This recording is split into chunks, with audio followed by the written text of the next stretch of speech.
Chapter 38। एक सचमुच अच्छा व्यक्ति उसकी अच्छाई से परिचित नहीं होता है, इसलिए ही वो अच्छा होता है। एक मूर्ख व्यक्ति अच्छा होने का ढोंग करता है और इसलिए अच्छा नहीं होता। सचमुच एक अच्छा व्यक्ति कुछ नहीं करता, फिर भी न होने के लिए कुछ नहीं छोड़ता। वह मूर्ख व्यक्ति हमेशा किसी चीज में लगा रहता है, फिर भी काफी कुछ करने का बाकी रह जाता है। जब दयालु लोग काम करते हैं, वे इसके बारे में सोचे बगैर ही ऐसा करते हैं। बस जब वे उसे करते हैं, वे हमेशा निश्चिंत होते हैं कि वे सही चीज कर रहे हैं। पर जब स्वार्थी काम करते हैं और कोई प्रतिक्रिया नहीं करता, तो वे सबको अपने अनुसार करने को कहते हैं। अगर आप दाव के सानिध्य में नहीं हैं, तो भी आप में अच्छाई हो सकती है। अगर आप में अच्छाई नहीं होती है, तो हमेशा उदारता होती है। अगर आप में उदारता नहीं है, तो हमेशा न्याय प्रियता होती है। अगर आप में न्याय प्रियता नहीं होती है, तो आप में केवल संशय ही बाकी रहता है। संशय एक नकल है सच्चे विश्वास और भरोसे की, और हमेशा परेशानी की तरफ ही ले जाती है। इसलिए गुरुजन हमेशा रहते हैं उस पर जो वास्तविक है, न कि उस पर जो दिखता है। फल पर न कि फूल पर। सच में वह जो अंदर है उसे ही पसंद करता है, जो बाहर है उसके बदले में। चैप्टर 39। आदिकाल से दाव के संपर्क में रहने का यही मतलब है। दाव ने स्वर्ग को सुंदर बनाया, दाव ने धरती को ठोस बनाया, दाव ने हमारी आत्मा को मजबूत बनाया, दाव ने घाटियों को उपजाऊ बनाया, दाव ने सभी सजीव वस्तुओं को जीवन दिया, दाव ने शासकों को अधिकार दिए। दाव के बिना स्वर्ग ढह जाते, दाव के बिना धरती कांप उठती, दाव के बिना हमारी आत्माएं धुंधली पड़ जाती, दाव के बिना घाटियां सूख जाती, दाव के बिना समस्त जीवन समाप्त हो जाता, दाव के बिना शासक डगमगा जाते और गिर जाते। विनम्रता हमें शक्ति देती है। हमारे मुखियाओं को उनके अपने बारे में सोचना चाहिए, उनके कद को तुच्छ, शक्तिहीन, अयोग्य के समान। क्या यह वह सब नहीं है जो विनम्रता है?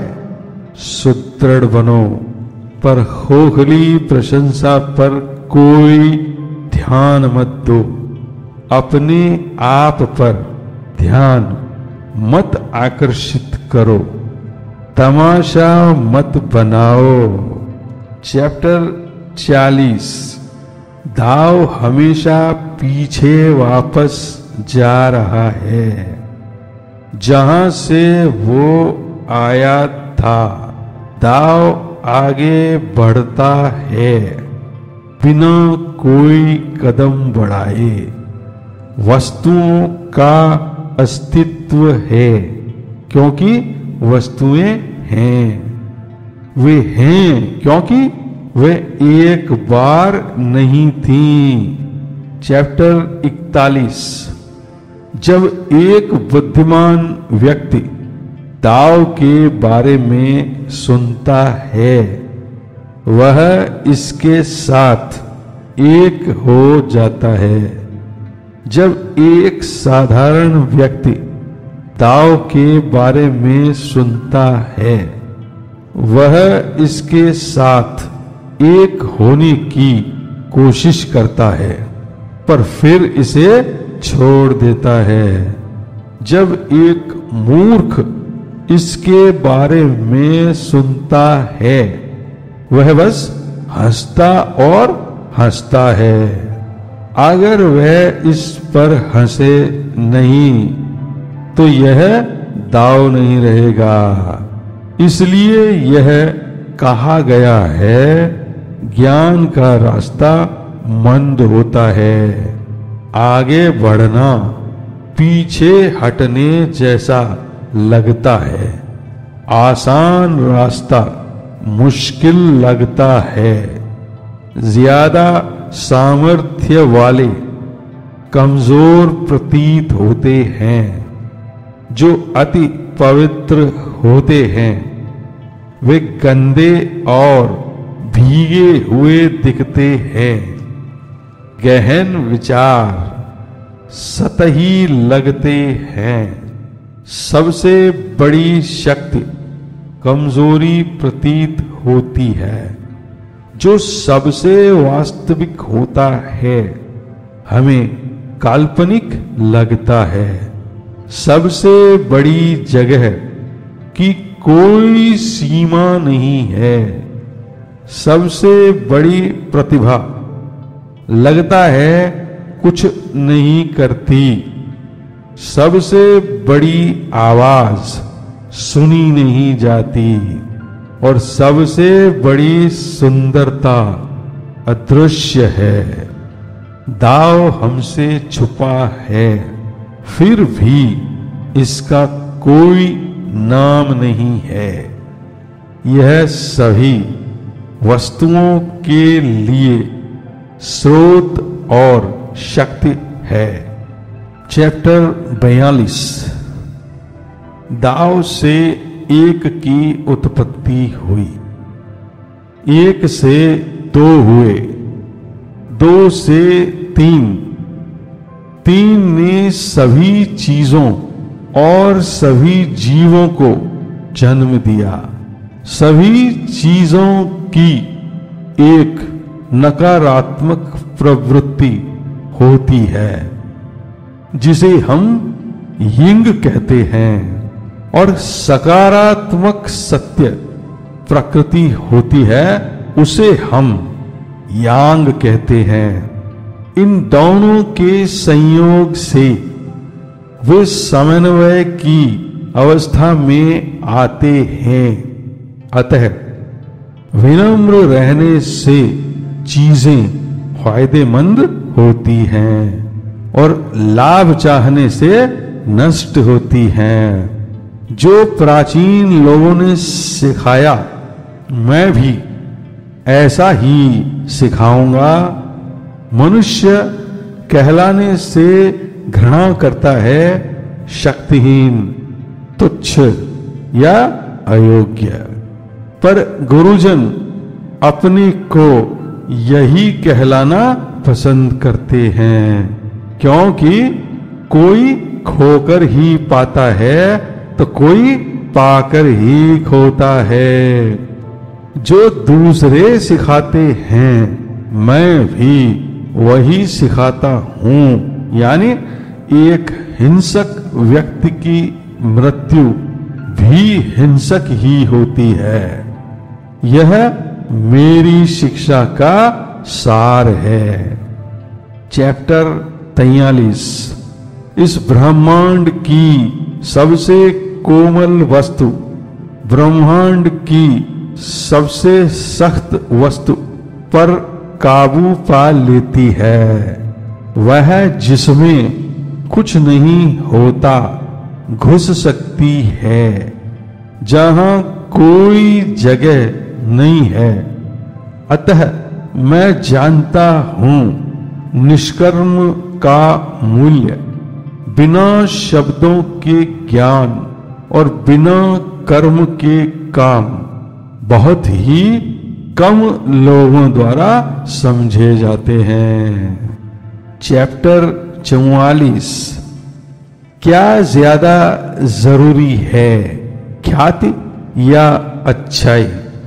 किसका मूल्य ज्यादा है, आपका पैसा या आपका जीवन?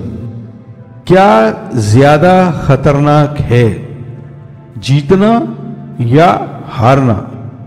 अगर आप अपनी संपत्ति में ज्यादा ही आसक्त हैं तो वह तुम्हें दुख ही देगी।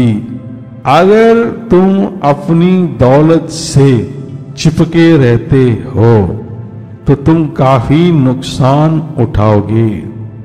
अगर आप जानते हो कि आपके पास पर्याप्त है तो आप कभी बेइज्जत नहीं होगे। अगर आप संयम का अभ्यास करते हो तो आप विपत्तियों से मुक्त रह सकते हो, और यही टिकने वाली सफलता का राज है। चैप्टर 45। बड़ी सफलताएं शुरू में गलतियां लगती हैं, पर आप हमेशा उनमें ही सफल होते हैं।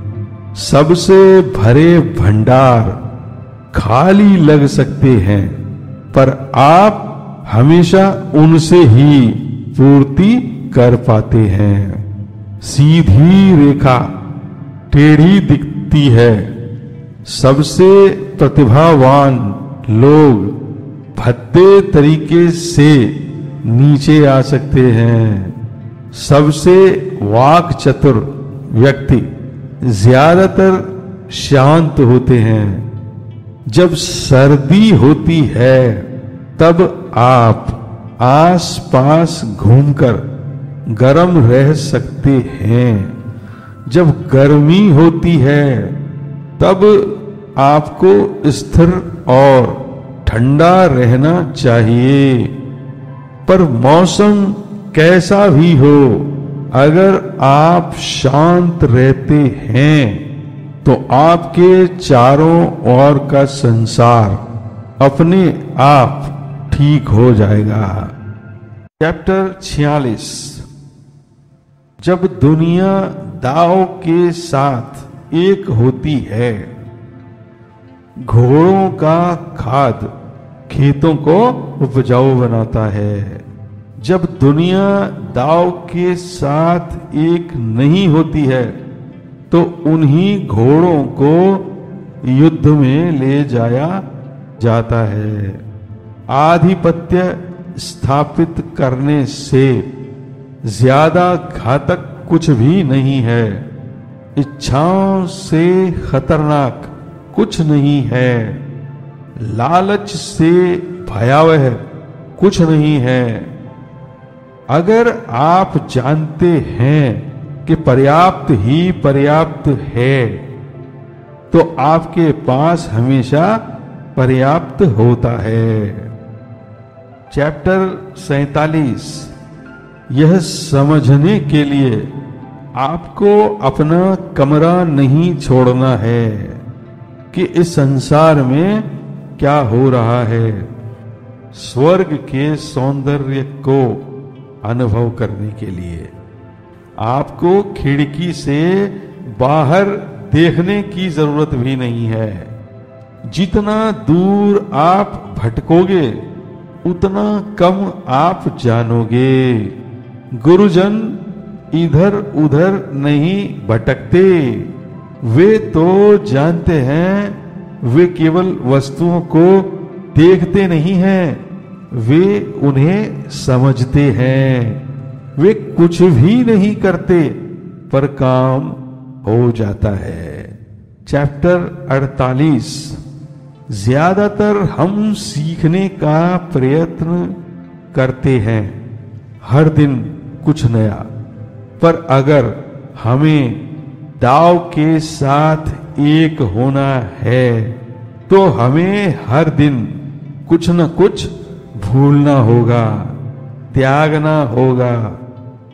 हम कम और कम करते जाते हैं जब तक कि हमारे पास करने को कुछ ना बचे, और तब हम कुछ नहीं करेंगे और तब हमारा काम हो जाएगा। घटनाओं को उनके प्रवाह अनुसार होने दो और सब कुछ आपके अनुसार हो जाएगा। अगर आप अपनी इच्छाओं को पूर्ण करने की कोशिश करते हो तो वे कभी पूरी नहीं होती। चैप्टर 49। गुरुजन खुद अपने दिमाग की सुनने के लिए नहीं कहते, वे तो दूसरों के दिमाग की सुनते हैं। वे अच्छे लोगों के साथ अच्छे होते हैं और बुरे लोगों के साथ भी अच्छे ही होते हैं। यही तो वास्तविक अच्छाई है। उनका भरोसेमंदों में तो भरोसा होता ही है, पर उनका भरोसेहीनों में भी भरोसा होता है। यही तो सच्चा विश्वास है। एक गुरुजन अपने आप को दुनिया के लिए पूरी तरह से न्यौछावर कर देता है। लोगों में विश्वास बनाने के लिए और उन्हें एक करने के लिए लोग उसको गौर से देखते हैं, क्योंकि वह एक बच्चे की तरह आश्चर्य होता है। चैप्टर 50। जो लोग लंबी जिंदगी का रहस्य ढूंढ रहे होते हैं वे जल्दी मरते हैं। उनके शरीर उनके जीवन का केंद्र होते हैं और उनके मृत्यु के भी, क्योंकि वे सोचते हैं कि एक स्वस्थ शरीर ही जीवन के लिए सब कुछ है। संत कहा करते थे, एक व्यक्ति जो सचमुच जीवन को समझता है, जंगल में से बिना डर के या युद्ध के मैदान में से बिना हथियार बिना कवच के गुजर सकता है। जंगली जानवर और हथियार उसको मार नहीं सकते।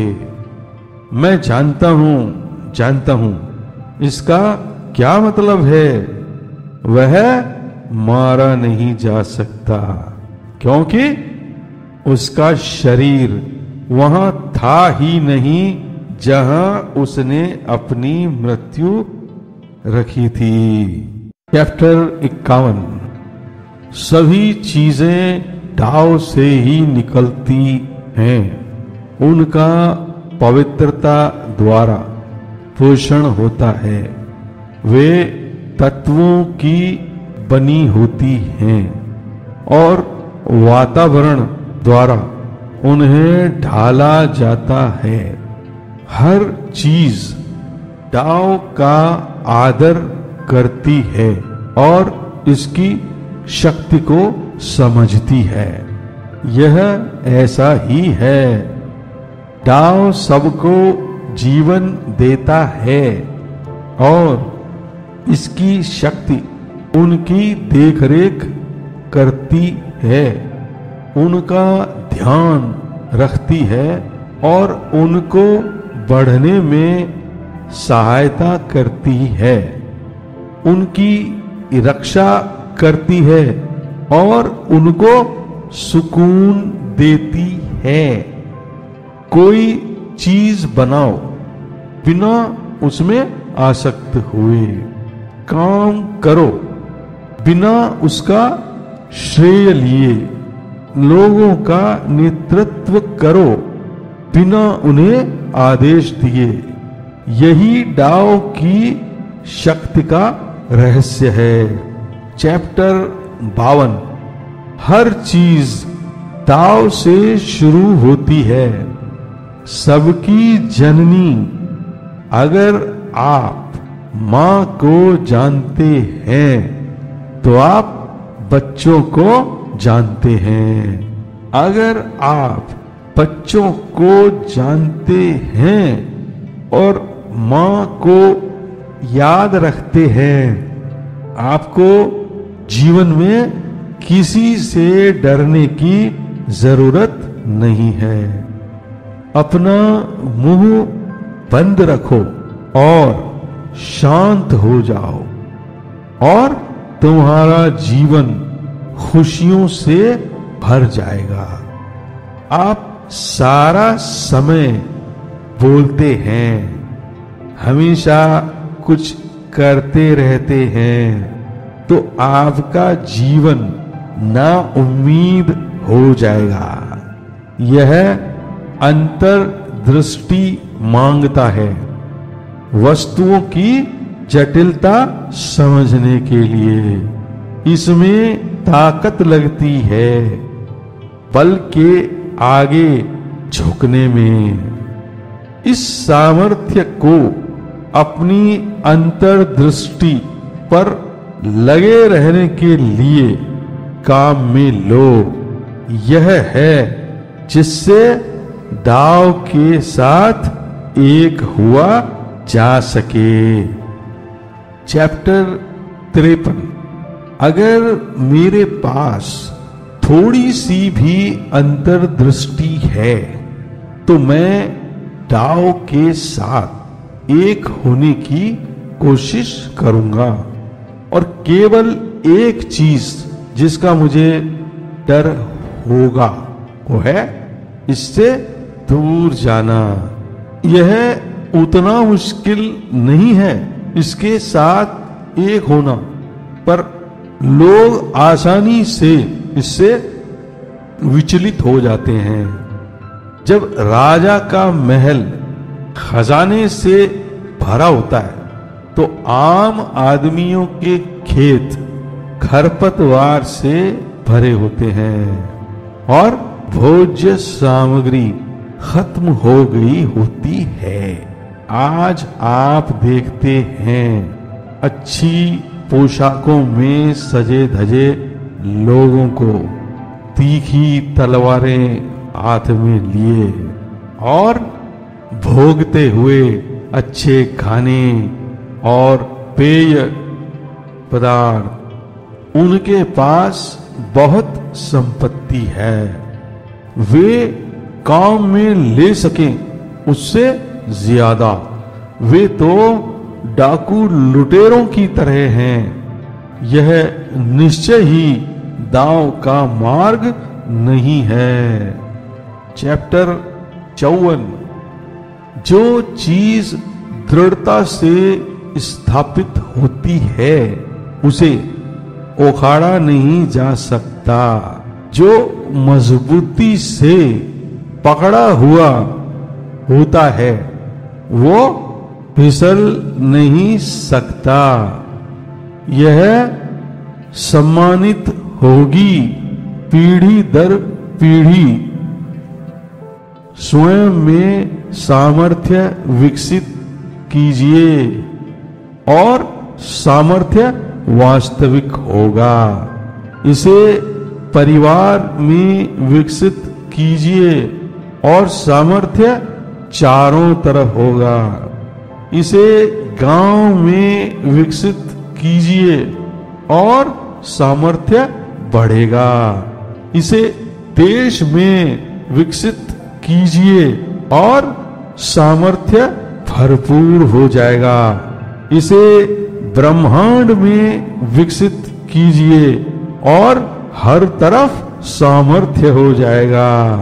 इसलिए एक व्यक्ति को व्यक्ति की तरह ही देखिए, एक परिवार को आपके परिवार की तरह देखिए, एक गांव को आपके गांव की तरह देखिए, एक देश को अपने देश की तरह देखिए, ब्रह्मांड को एक संपूर्ण ब्रह्मांड की तरह देखिए।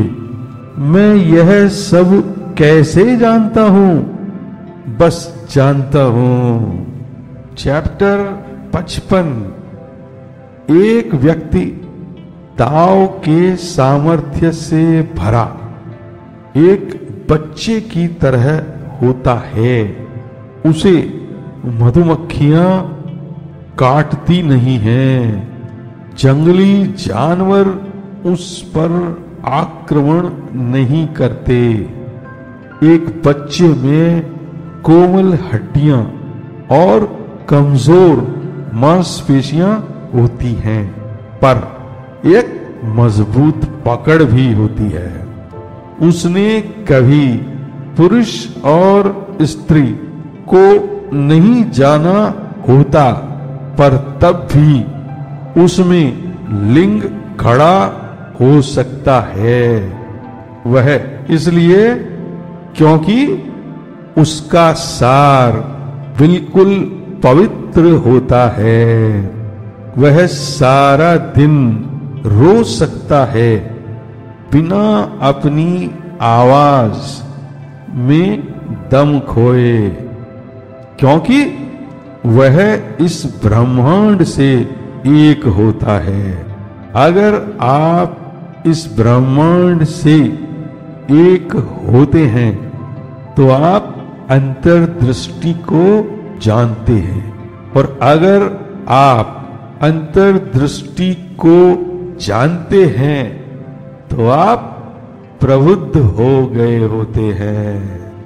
जल्दबाजी करना बुद्धिमानी नहीं है। श्वास को नियंत्रित करने में जोर पड़ता है।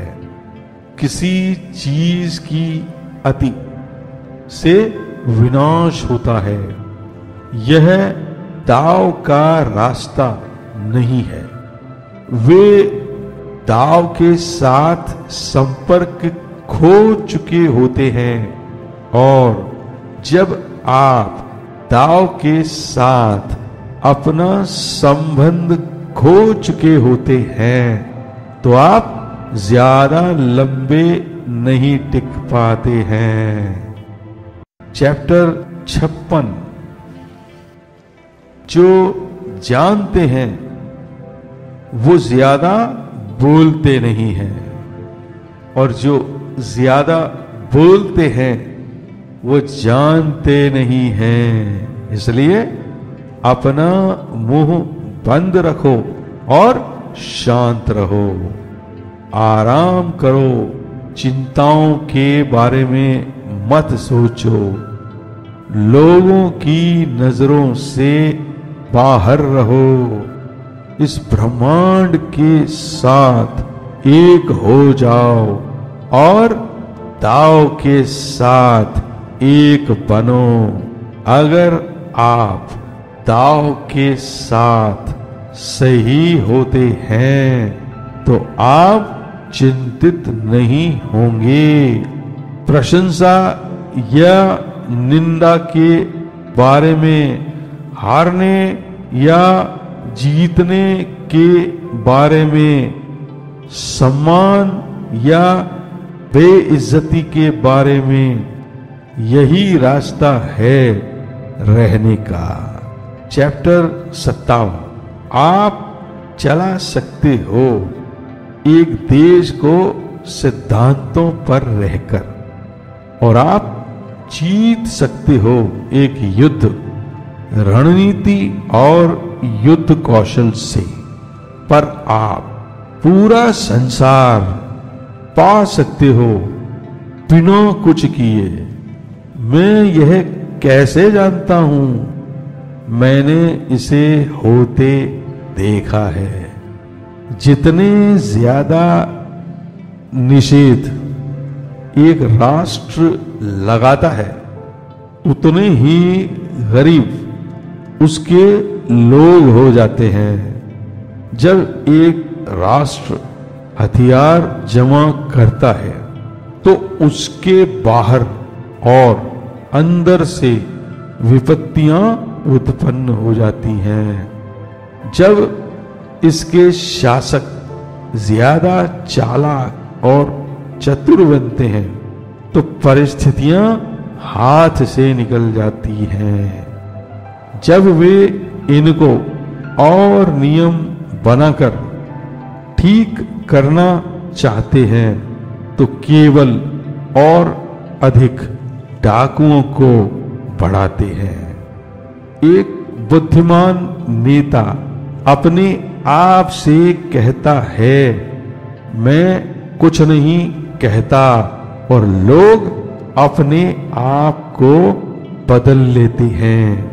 मैं चुप रहता हूं और वे अपने आप ही सही चीज कर लेते हैं। मैं तो उनके रास्ते में आता नहीं और वे संपन्न हो जाते हैं।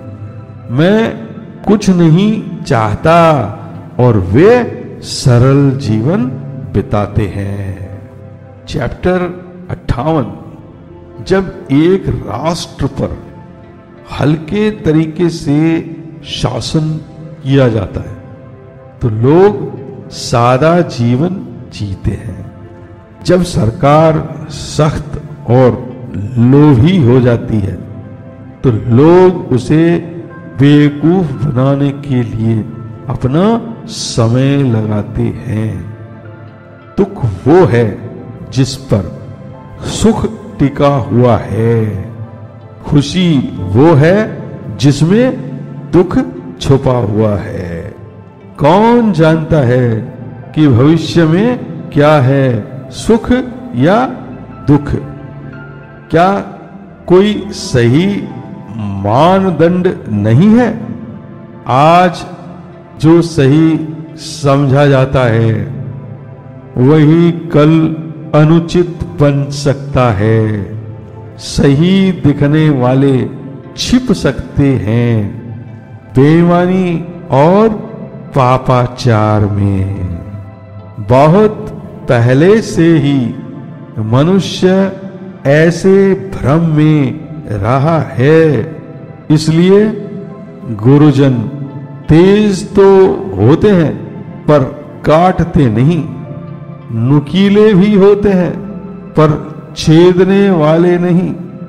वे सीधे सच्चे होते हैं पर तनावपूर्ण नहीं। वे प्रतिभाशाली होते हैं पर चकाचौंध कर देने वाले नहीं। चैप्टर 59। नेतृत्व संयम और सहजता पर आधारित होता है। संयम और सहजता का अभ्यास करो और आप दाव के सामर्थ्य के साथ होंगे।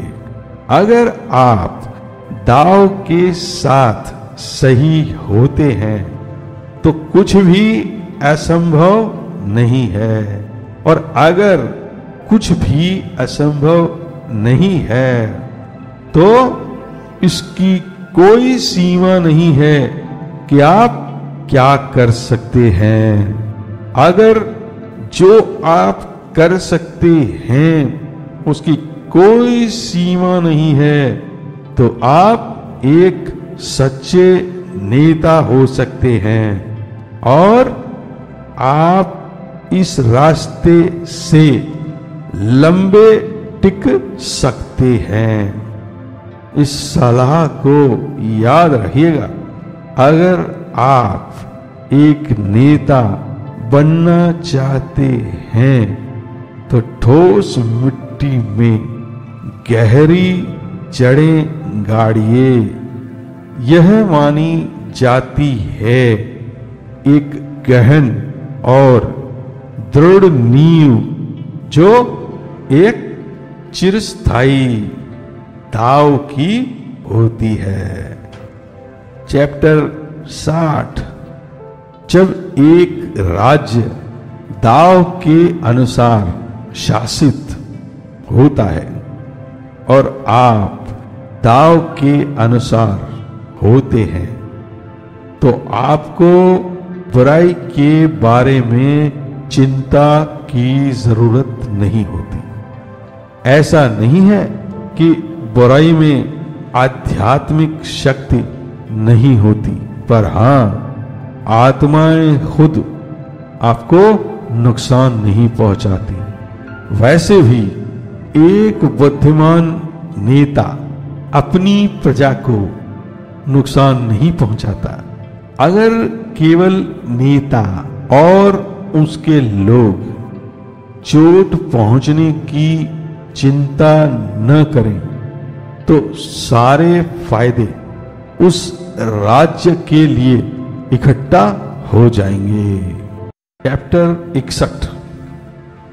एक महान राज्य शासन करता है खुद को नीचा रखकर, जैसे कि नदी जो बहती है समुद्र के निचले हिस्सों में। इसलिए लोग प्राकृतिक रूप से ही उनके देश के वफादार होंगे। प्रकृति मां हमेशा रहती है शांत और निशब्द। उत्तेजना को शांत करने के लिए इस तरह यदि एक महान राष्ट्र खुद को नीचे कर सकता है तो छोटे राष्ट्र से व्यवहार करने के लिए वह लोगों के दिल जीत लेगा और छोटे राष्ट्र स्वेच्छा पूर्वक बड़े राष्ट्र में मिल जाएंगे। और अगर एक छोटा राष्ट्र खुद को नीचा रखता है तो एक बड़े राष्ट्र से व्यवहार में वह उसका भरोसा जीत लेता है और बड़े राष्ट्र का हिस्सा बनकर संरक्षण पाता है।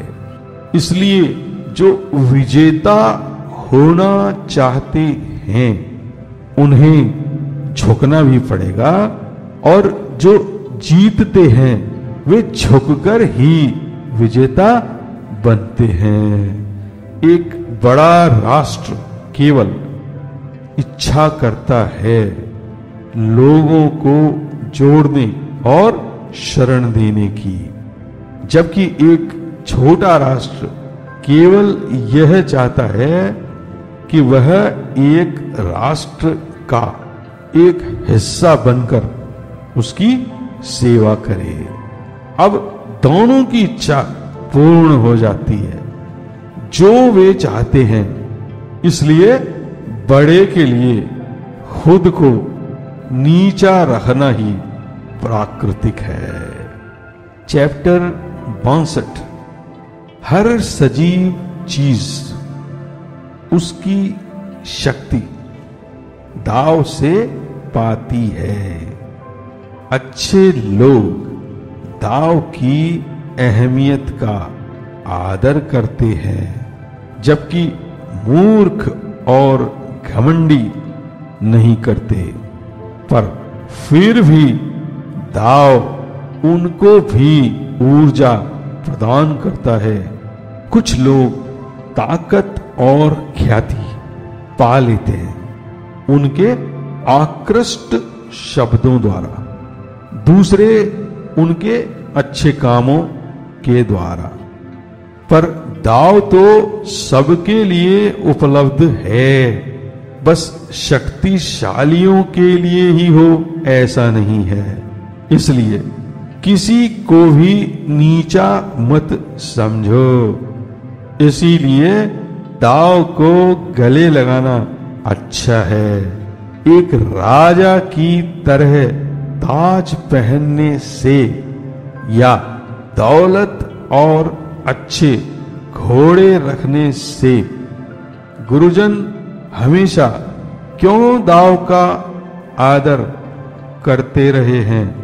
क्योंकि जब आप दाव के साथ होते हैं तो आप हमेशा जीवन जीने के लिए जो जरूरी है उसे पा लेते हैं और विपत्तियां आपको कभी नहीं पा सकती।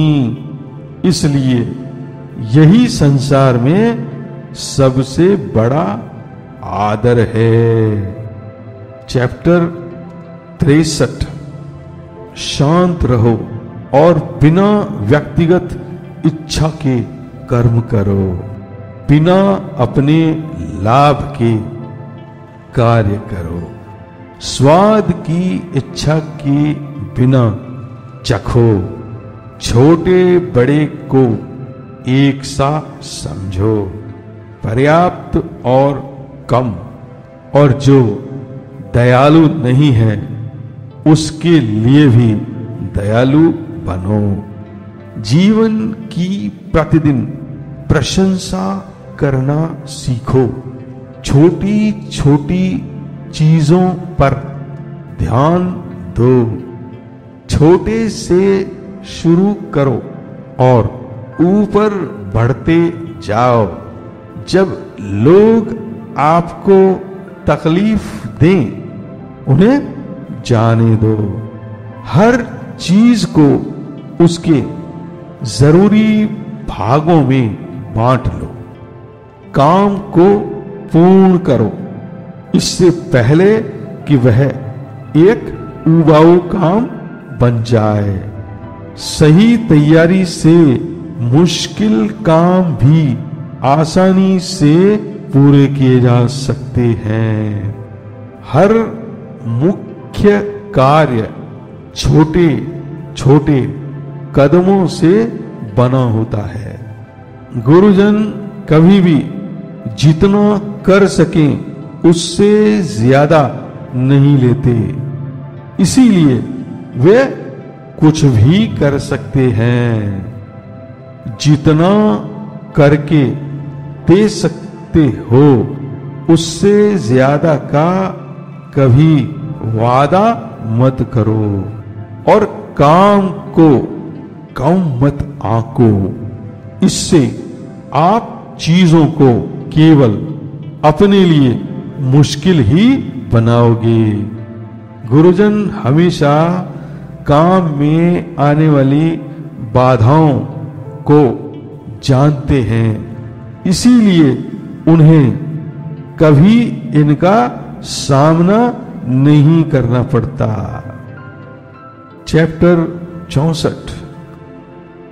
जो गतिहीन है उसे पकड़ना आसान है, परेशानियों को आने से पहले ही काबू किया जा सकता है। नाजुक चीजें आसानी से टूट जाती हैं और छोटी चीजें आसानी से खो जाती हैं। परिस्थिति का सामना करो इससे पहले कि वो समस्या बन जाए। हर चीज को सीधा रखो ताकि वह उलझन न बन पाए।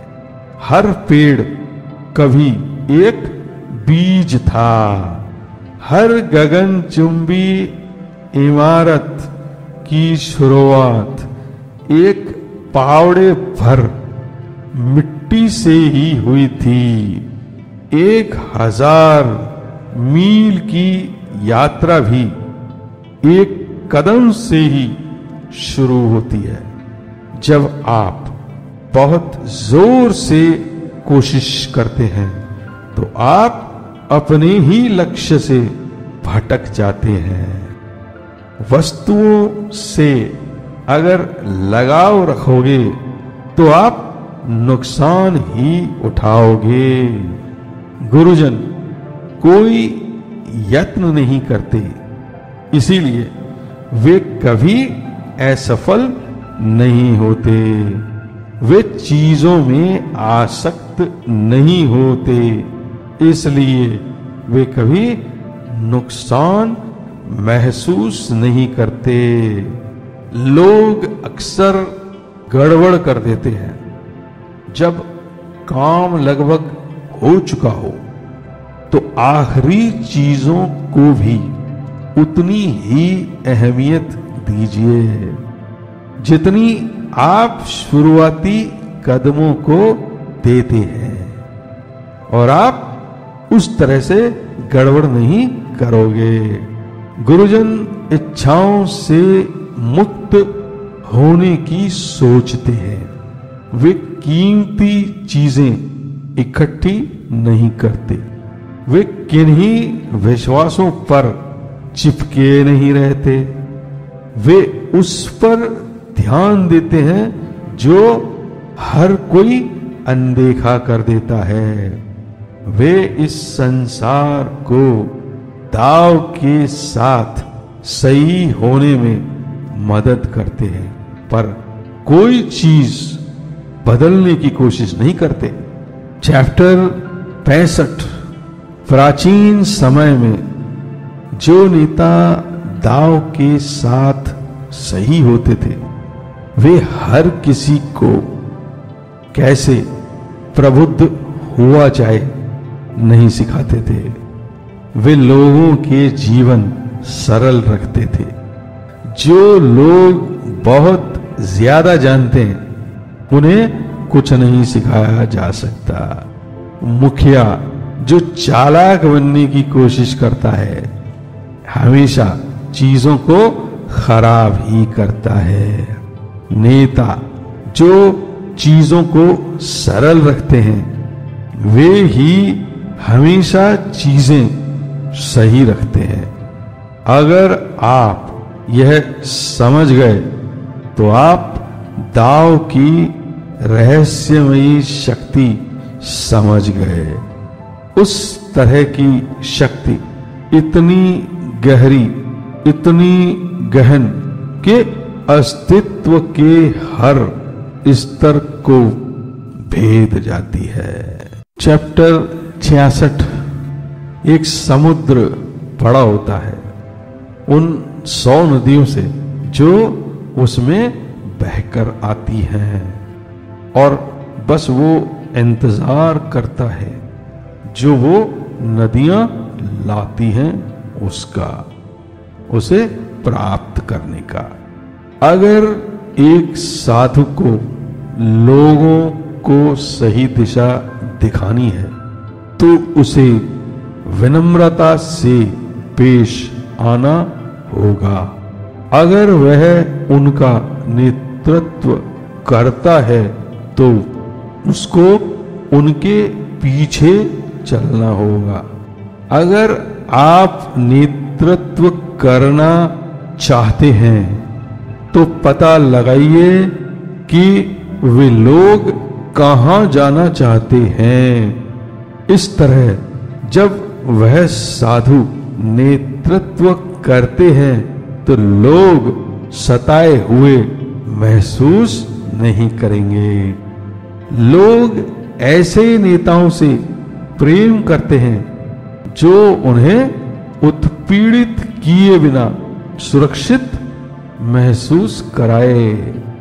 वे हमेशा ऐसे नेता का साथ देते हैं क्योंकि वह कोशिश ही नहीं करता किसी से भी स्पर्धा करने की, इसीलिए कोई और भी उसके साथ स्पर्धा नहीं करता। चैप्टर 67।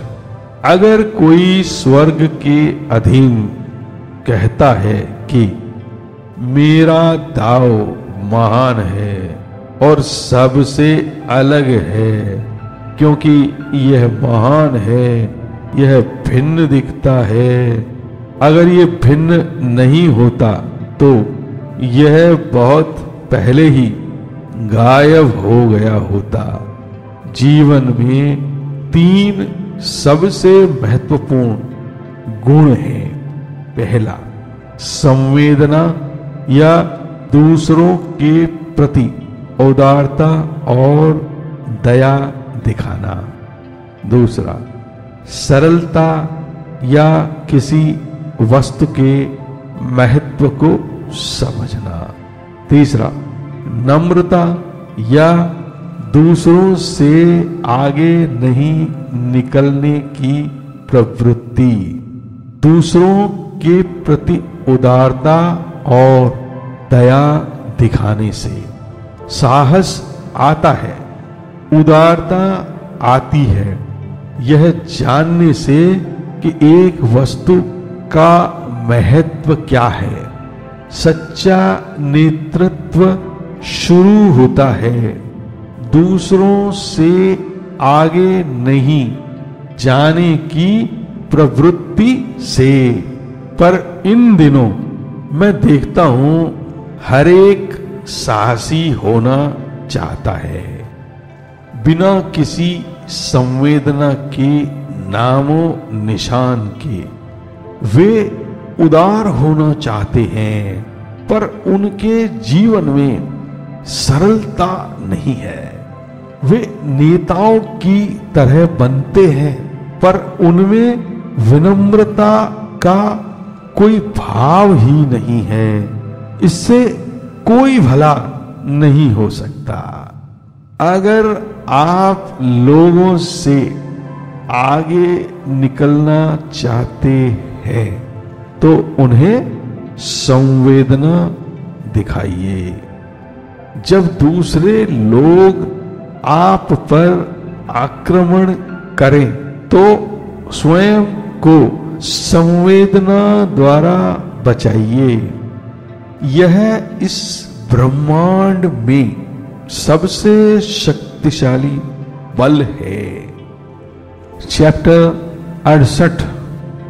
एक अच्छा सिपाही हिंसक नहीं होता और एक अच्छा योद्धा कभी अपना आपा नहीं खोता। एक महान विजेता कभी दूसरे को चुनौती नहीं देता और एक अच्छा नेता विनम्र होता है। किसी व्यक्ति को नौकरी पर रखने का सबसे अच्छा तरीका है कि आप उसके साथ रहकर काम करें। यही प्रतिस्पर्धी नहीं होने का गुण है। इसे कहते हैं उन्हीं की शक्ति को दिशा देना। इसे समझा जाता है प्रकृति से समन्वय स्थापित करना। यही तो सच्ची प्रकृति से परम एक रूपता है। चैप्टर 69। एक पुरानी फौजी कहावत है, मैं एक आक्रमण करने की बजाय एक आक्रमण का सामना करना चाहूंगा। मैं 1 इंच आगे बढ़ने की बजाय 1 कदम पीछे हटना चाहूंगा।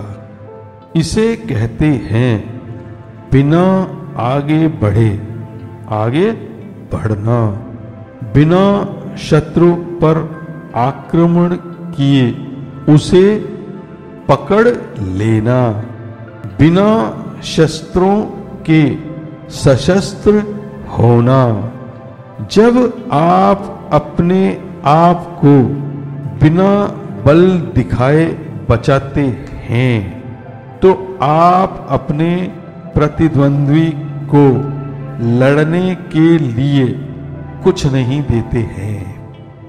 एक शत्रु पर आक्रमण करना जिसे आपने कम आंका है एक बहुत ही महंगी गलती होती है। जब दो सेनाएं आपस में टकराती हैं तो जो विजेता होता है वो इससे होने वाले दुख को समझता है। चैप्टर 70। मेरे दाव के शब्द आसान हैं समझने और अभ्यास के लिए, फिर भी संसार नहीं उन्हें समझता है और न उनका अभ्यास करता है।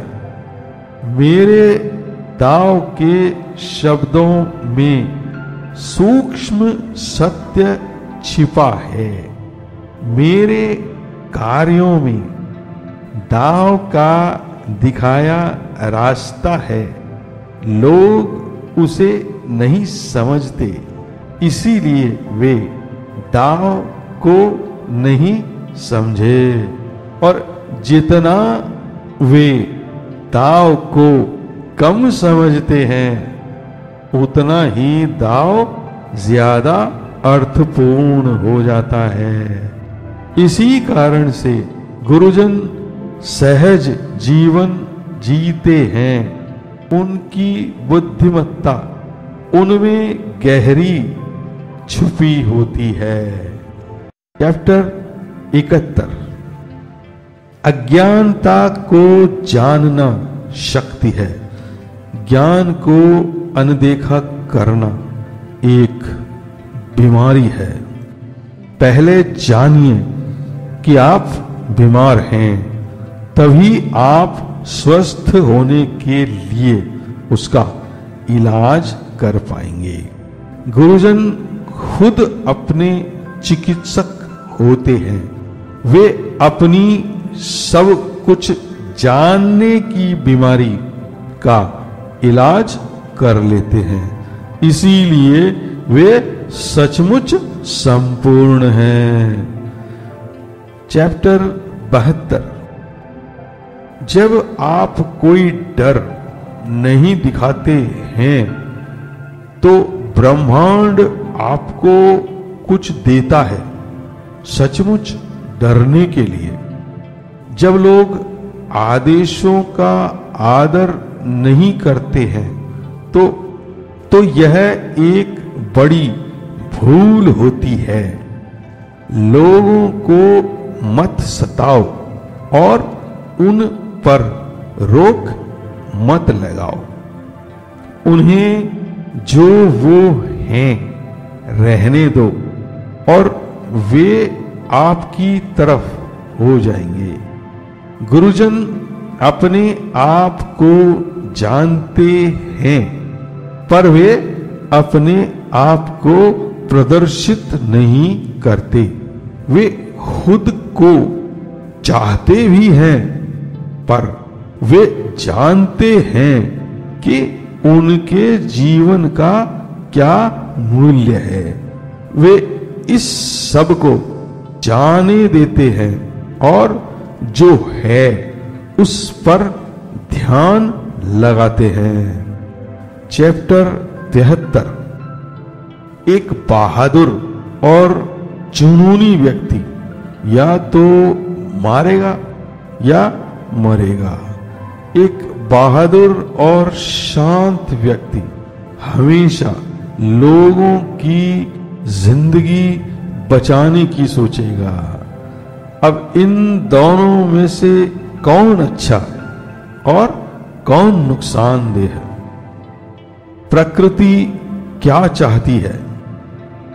कौन जान पाया है कि क्या कारण है?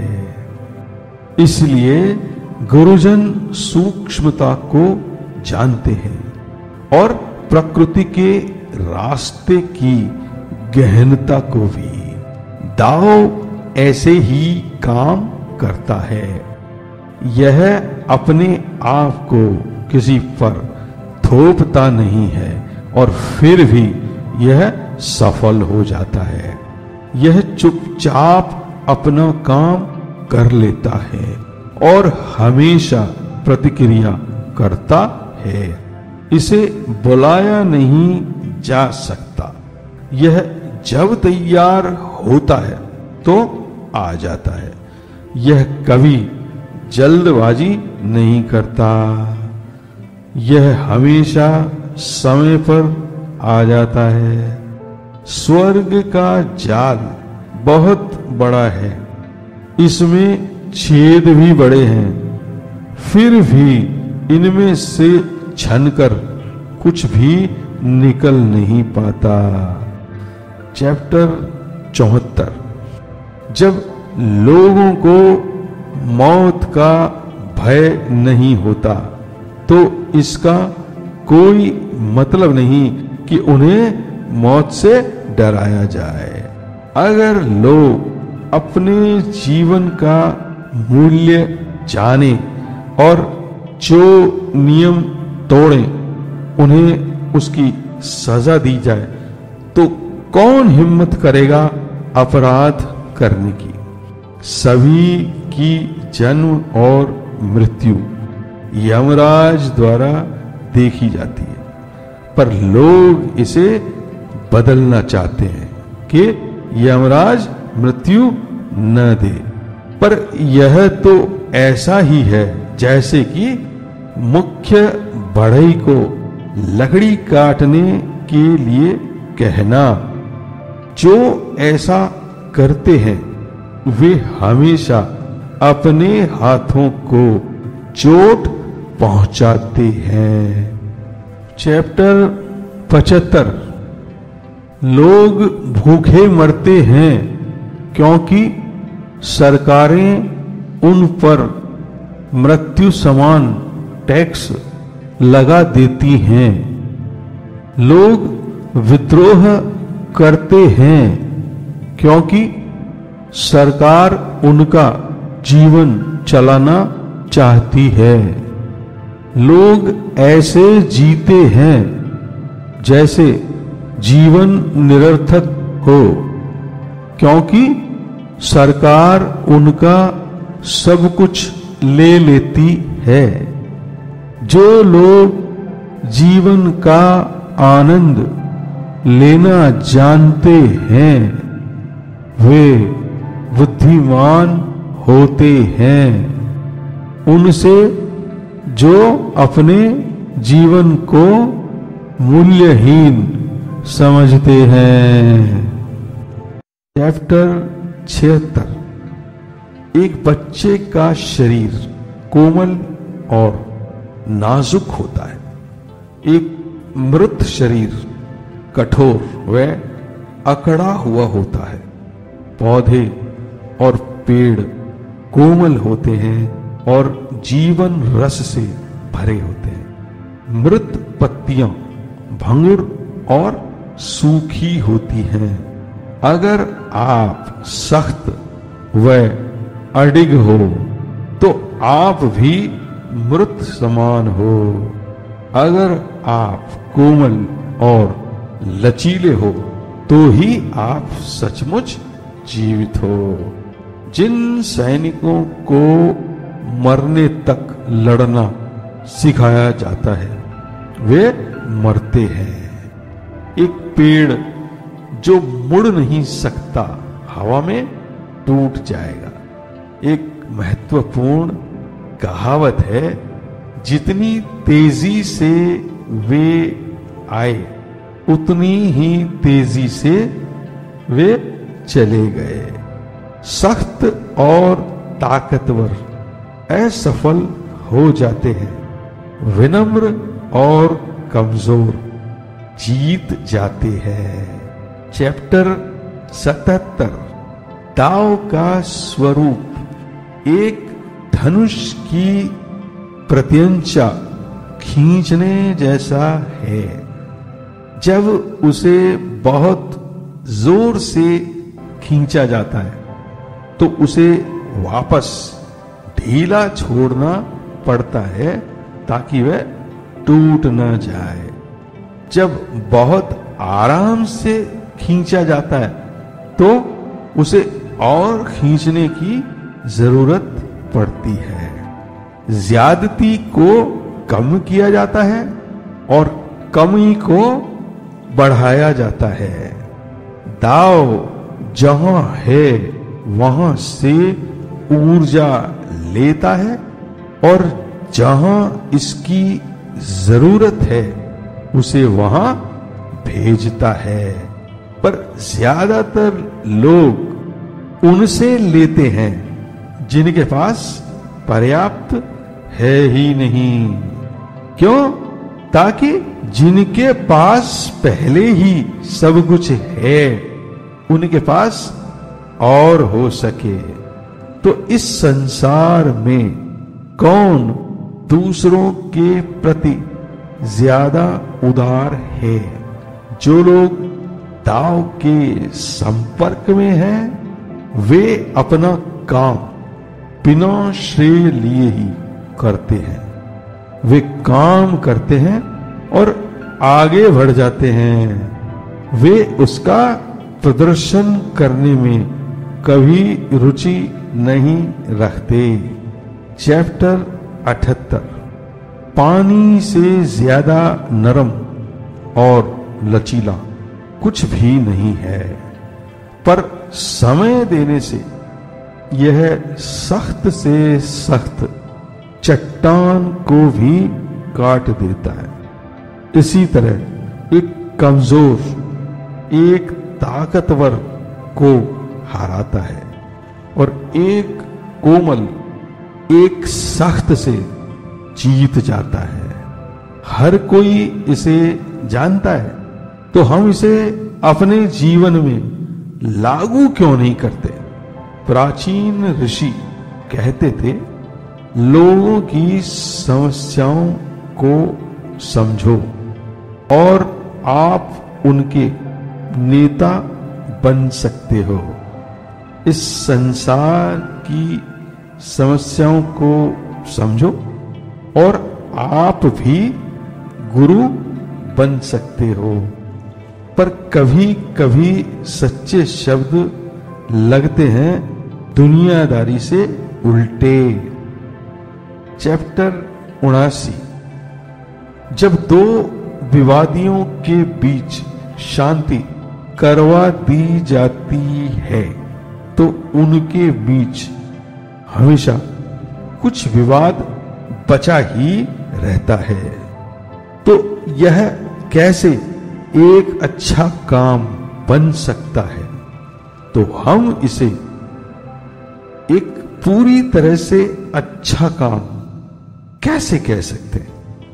इसलिए एक ऋषि खुद को विकसित करता है आत्मविश्लेषण और आत्म अनुशासन की भावना से, बिना दूसरों को गलतियों का दोष दिए। इस तरह वह लोगों को बहुत कुछ देता है पर कभी उनसे किसी चीज की मांग नहीं करता। इस प्रकार एक समर्थ व्यक्ति काम करता है जैसे कि वो ऋणी हो, और एक सामर्थ्यहीन व्यक्ति काम करता है जैसे वह श्रेय का हकदार हो और दूसरों से उसे मांग रहा हो। प्रकृति का दाव भेद रहित है, जो किसी में कोई भेदभाव नहीं करता। यह हमेशा उनकी मदद करता है जो उदार और गुणी है। चैप्टर 80। मुझे एक सपना आया, एक छोटे से देश का जहां बहुत कम लोग रहते थे। उन्हें मशीनों की जरूरत नहीं थी। उनका काम तेजी से करने के लिए। वे अपनी जिंदगी को गंभीरता से लेते थे और अपने घर के पास ही रहते थे। उनके पास नावें और पालकियां थीं, पर वे कभी कहीं गए ही नहीं। उनके पास हथियार थे, पर वे उनको ताला लगाकर, छिपाकर सुरक्षित रखते थे। उन पर बहुत कम जिम्मेवारियां थीं। उनको कभी भी कामों की सूची नहीं बनानी पड़ती थी, ये याद रखने के लिए कि उन्हें क्या करना है। वे सादे भोजन का आनंद उठाते थे और सादे कपड़े पहनते थे, आराम से रहते थे और अपने रिवाजों को जीवित रखते थे। और उनके पड़ोसी इतने पास थे तो भी वे रात को भौंकते कुत्तों का शोर भी सुन सकते थे। उन्हें अपने घर छोड़ने में कोई रुचि नहीं थी। जहां वे बड़े हुए वहीं उन्होंने प्राण त्याग दिए। चैप्टर 81। सत्य बनावटी नहीं होता है और बनावटी शब्द सत्य नहीं होते हैं। सत्य वचन कड़वे होते हैं, मधुर वचन हमेशा सत्य नहीं होते हैं। शिक्षित व्यक्ति हमेशा समझदार नहीं होते और हर समझदार व्यक्ति शिक्षित नहीं होता। अच्छे लोग बहस नहीं करते और बहस करते हैं वे अच्छे लोग नहीं होते। गुरुजन वस्तुओं में आसक्त नहीं होते, वे हमेशा दूसरे लोगों के लिए अच्छे काम करते रहते हैं। इसलिए उनके पास देने के लिए बहुत कुछ होता है। वे उनके पास जो भी होता है दे देते हैं। इसलिए तो उनके पास हमेशा कुछ ज्यादा ही होता है। अगर आप दाव के सानिध्य में रहना चाहते हो तो दूसरे लोगों की मदद करो, उन्हें चोट मत पहुंचाओ। गुरुजन हमेशा लोगों के साथ काम करते हैं, उनके साथ स्पर्धा कभी नहीं।